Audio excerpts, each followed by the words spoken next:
Sometimes the questions we fear most are the ones that finally set us free. The camera slowly pans across a modest apartment, where a child's finger paintings hang alongside framed photographs.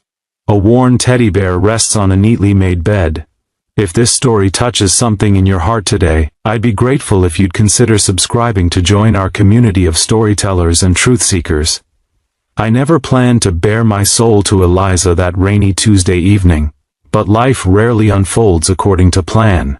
The first time I met Eliza Reyes was 3 months after she moved into apartment 4C across the courtyard. I was struggling to unlock my door while balancing my daughter May's science project, a precariously constructed solar system made from styrofoam balls and wire hangers, when Eliza appeared like some kind of guardian angel. "Here, let me help before Jupiter crashes into Earth," she said, carefully taking the project from my arms. Her smile revealed a small gap between her front teeth that somehow made her more approachable, more real.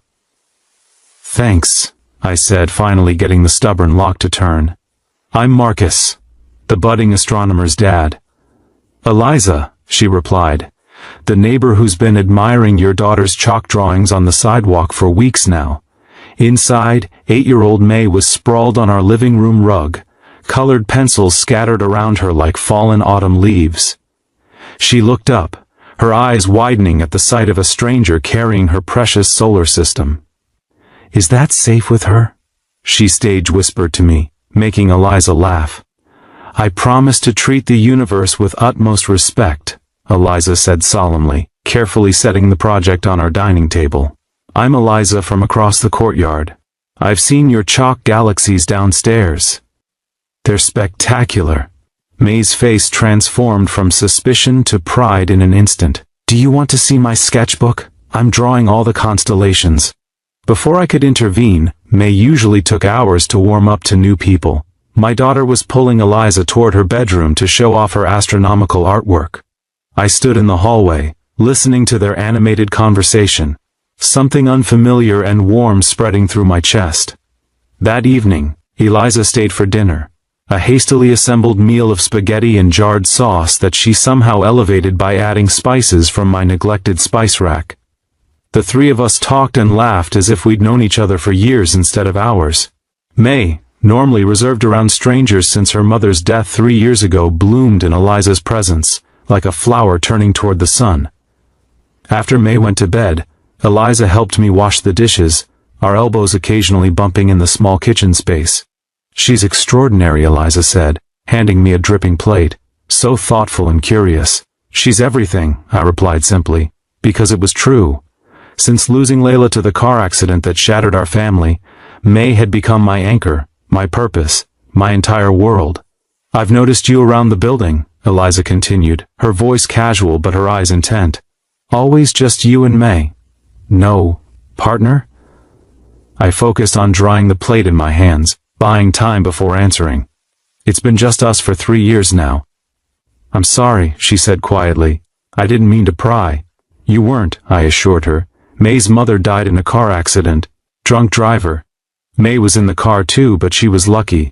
Just a broken arm and some cuts."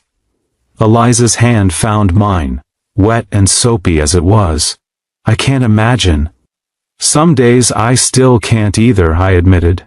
We finished the dishes in comfortable silence, and I walked her to the door, suddenly reluctant to see her go.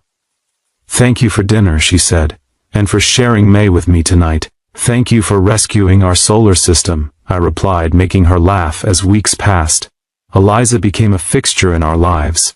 She helped May with her science homework. Eliza, it turned out, was a high school physics teacher. She joined us for movie nights, always bringing homemade popcorn seasoned with nutritional yeast that May declared weird but good. She taught me how to properly cook pasta. "The water should taste like the sea, Marcus." And introduced May to the wonders of stargazing with a telescope she'd brought over one clear night.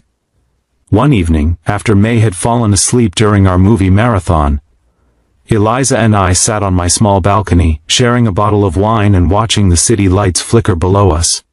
"Can I ask you something?" she said, her voice soft in the darkness. "Of course." She turned to face me, tucking one leg beneath her. "Why are you still single, Marcus? It's been 3 years and you're—" She gestured vaguely at me. "You know, a catch. Smart, kind, devoted father, not terrible to look at." Her attempt at humor couldn't quite mask the genuine curiosity in her question. The wine had loosened something in me.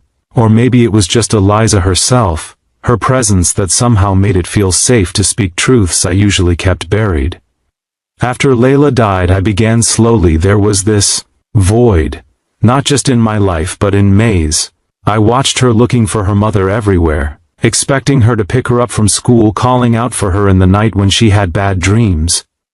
The grief counselor said it was normal, but I took a deep breath, steadying myself. One night, about 6 months after the accident, May asked me if I was going to leave her too.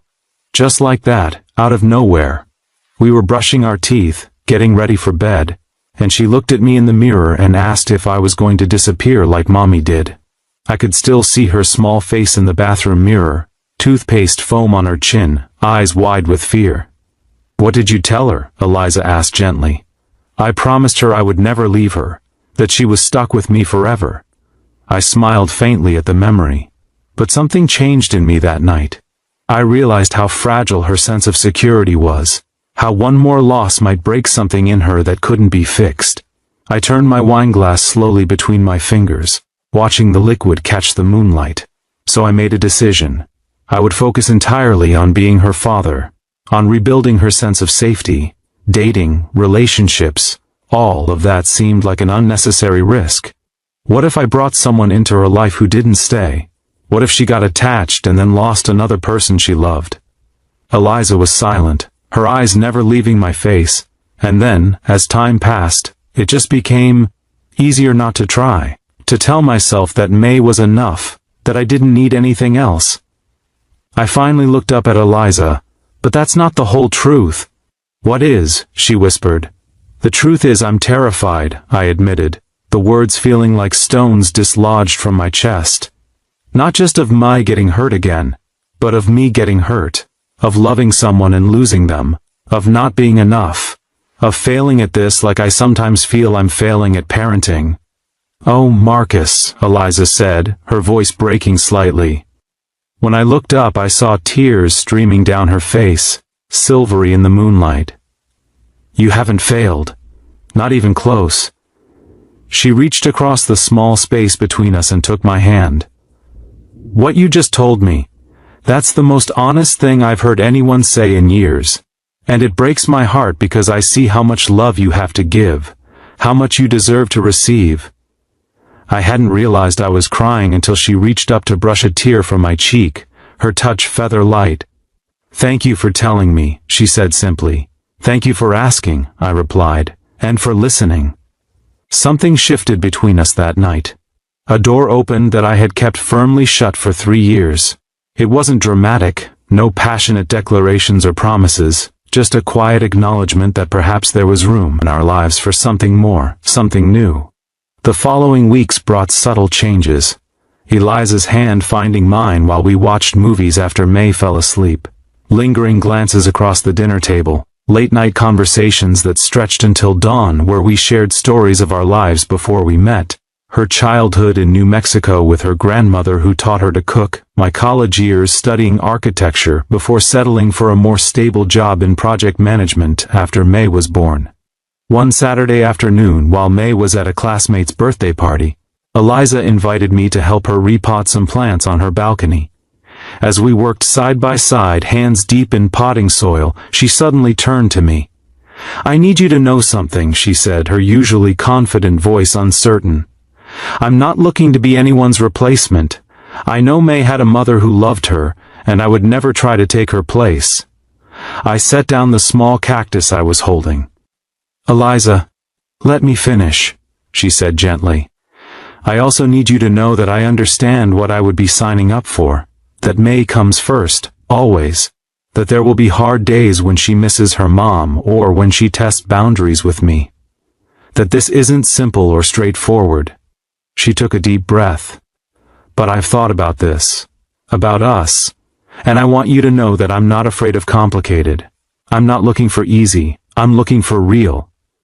I looked at her, really looked at her, soil smudged on her cheek, hair escaping from her ponytail, eyes earnest and vulnerable. And I realized that somewhere along the way, without my permission or awareness, I had fallen in love with Eliza Reyes. "I need to talk to Mai first," I said finally. Before anything changes." Eliza nodded, understanding in her eyes. "Of course."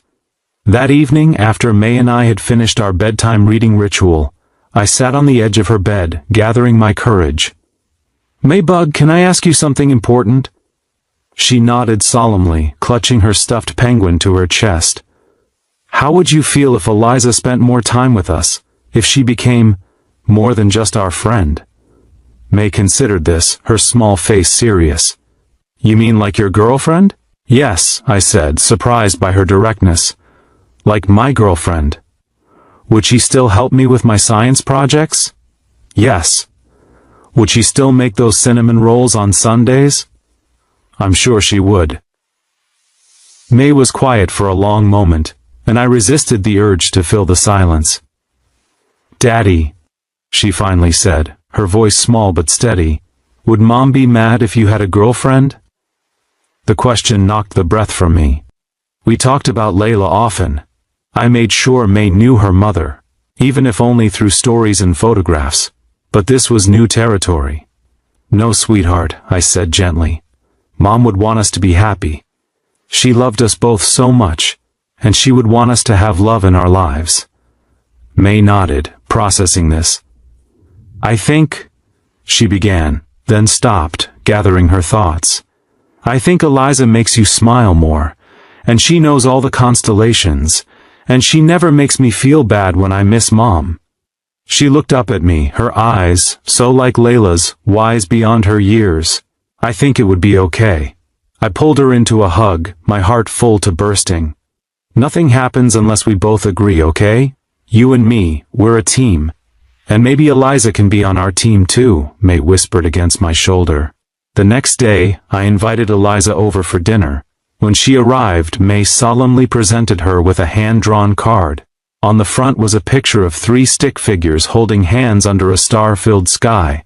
Inside, in May's careful handwriting, it said, "Welcome to our team. Love, May and Dad too." Eliza looked from the card to May to me, her eyes filling with tears.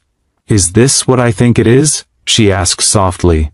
I nodded, my own throat tight with emotion. "If you want it to be." "I do," she said simply. "I really, really do." That night, after May went to bed, Eliza and I stood on the balcony where I had first opened my heart to her. The city hummed below us, 1,000 lives unfolding in lighted windows. "Are you sure about this?" I asked, suddenly nervous. "About us?" Eliza turned to me, her face serious.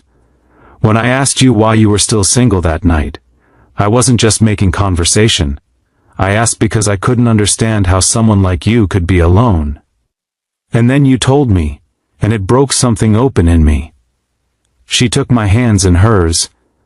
"Your answer showed me what real love looks like, not the fairy tale kind, but the kind that puts someone else's heart above your own, that makes hard choices, that endures. And I realized that's what I want. Not just romance or passion, but that kind of love, the kind that stays." I pulled her close, breathing in the scent of her hair, feeling the steady beat of her heart against mine. "I'm still scared," I admitted. "I know," she whispered. "Me too. But maybe we can be scared together." Our journey wasn't always smooth. There were days when May withdrew, when grief revisited us unexpectedly, when the weight of building something new felt overwhelming. But there were also mornings waking up to Eliza's smile, evenings spent helping Mai map the stars, weekends exploring the city as a family, because that's what we had become, slowly but surely. A family, different from what any of us had imagined, but no less real for it. 6 months after that night on the balcony, Eliza moved in with us. A year later she legally adopted May, though we all agreed that Layla would always be her first mother, always honored and remembered in our home. And on quiet nights, when May is asleep, and Eliza and I sit on our balcony, I sometimes think about that question. Why are you still single? And marvel at how the most painful truths, when shared with the right person, can become the foundation for something beautiful and new. If this story resonated with you, please consider subscribing to our channel. Because sometimes the most powerful stories aren't about perfect people or perfect love, but about real people finding the courage to try again, to open their hearts despite knowing how badly they can break. About finding family in unexpected places and building homes in each other's hearts.